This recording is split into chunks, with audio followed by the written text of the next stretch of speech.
concerned about my happiness. But all that thought you're giving me is conscience, I guess. Aujourd'hui, on va essayer de réfléchir à la manière de décontracter son cheval dans l'allure du pas, qui est une allure géniale pour démarrer une séance, terminer une séance, mais il faut absolument que cette phase de pas soit effectivement dans la décontraction, mais toujours dans la concentration.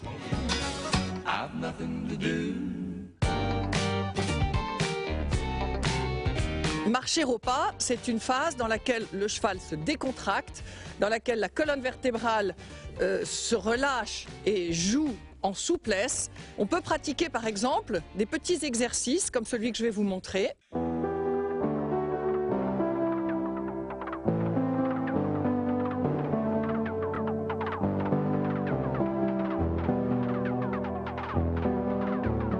Je cherche très simplement à ce que mon cheval reste orienté vers le centre du cercle avec ma rêne intérieure et avec la rêne extérieure, j'enveloppe l'épaule externe pour que les hanches dérapent, mais que les épaules restent sur le tracé du cercle.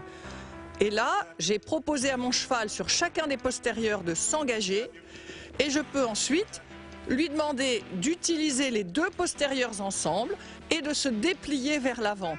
Et vous voyez comme mon cheval étire toute sa ligne du dessus, tout en restant extrêmement actif derrière et très engagé.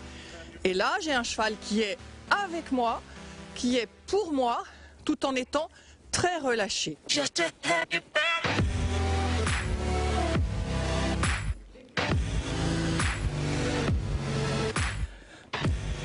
On peut aussi chercher à prendre le contrôle des postérieurs en obtenant un arrêt et quelques pas de reculer, puis repartir au pas.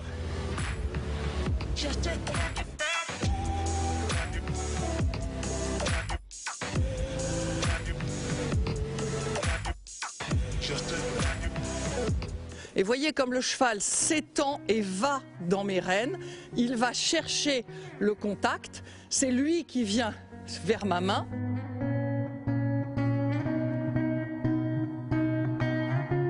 Toute la colonne vertébrale est projetée vers l'avant dans mes rênes.